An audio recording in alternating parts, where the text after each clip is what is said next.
Welcome back mga tagapakinig sa Romansa Diaries. Kung kanina'y natikman natin ang mainit na simula ng masahe, ngayong gabi ay ipagpapatuloy natin ang kwento sa mas matinding eksena, kung saan ang bawat haplos ay mas lalong nagiging apoy at ang bawat buntong hininga ay nagiging paanyaya sa paglalambing. Ang lambing ng masahe, mga haplos sa nang damdamin, part 2. Habang nakahiga si Mariel sa massage bed, ramdam niya ang bigat ng palad ni Mang Hector na dahan-dahang bumaba mula sa kanyang balikat patungo sa kanyang tagiliran. Sa bawat hagod, lalong humahapit ang init sa kanyang balat. Hindi niya namalayan na bahagyang dumulas pababa ang kanyang robe, kaya't lumantad ang kanyang malalaking dibdib na halos mabitawan ng matanda ang langis na hawak. "Pasensya na po." Mahina ang tinig ni Mariel, ngunit sa likod ng kanyang tinig ay may halong pag-aakit. Ngumiti lamang si Mang Hector at marahang hinaplos ang kanyang braso bago muling dumausdos ang mga kamay papunta sa kanyang dibdib.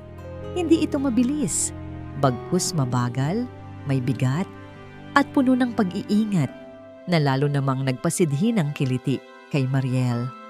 Ang kanyang paghinga ay naging malalim at ang bawat galaw ng kanyang dibdib ay tila sinasabayan ng ritmo ng haplos ng matanda. "Ang lambot mo, iha." Bulong ni Mang Hector. Halos idinidikit ang kanyang labi sa tainga ni Mariel. Napapapikit siya, sabay kagat sa kanyang labi. Ramdam niya ang init ng hininga ng matanda na nagbigay ng kiliti sa kanya. "Ituloy mo lang po, Mang Hector. Ang sarap ho ng bawat haplos mo."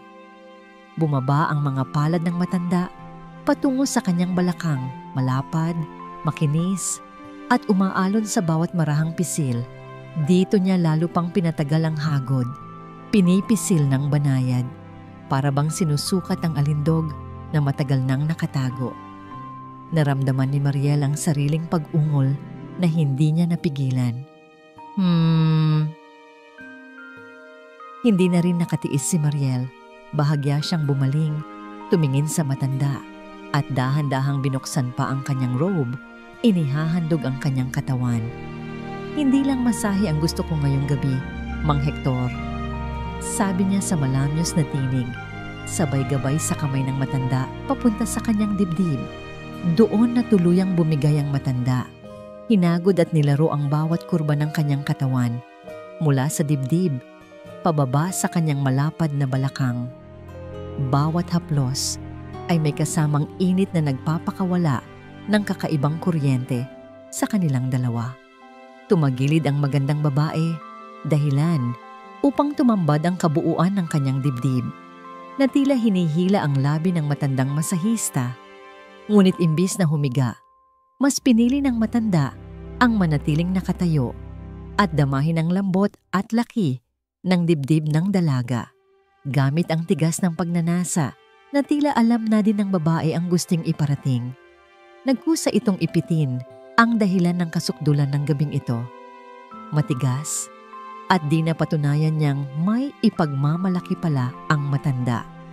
Kahit ito ay uugod-ugod na, sa parting ito'y tila napatirik ang paningin ng matandang masahista, sabayan pa ng bawat hagod na binibigay ng magandang babae. Ang dating simpleng pagod ni Mariel ay napalitan ng apoy at ang kanyang katawan ay naging instrumento ng paglalambing at pagnanasa. Mga tagapakinig, dito muna natin wawakasan ang mas mainit at mas matinding bahagi ng ating kwento. Ramdam ba ninyo ang init ng bawat haplos at ang bigat ng bawat paghinga? Abangan ang susunod pang kabanata ng Romansa Diaries, kung saan mas lalong titindi ang mga tagpo. Huwag kalimutang mag-like, mag-share, at mag-subscribe. Ako ang inyong kasama ngayong gabi, at sana'y nadama ninyo ang paglalambing ng ating kwento. Hanggang sa muli, magandang gabi mga tagapakinig.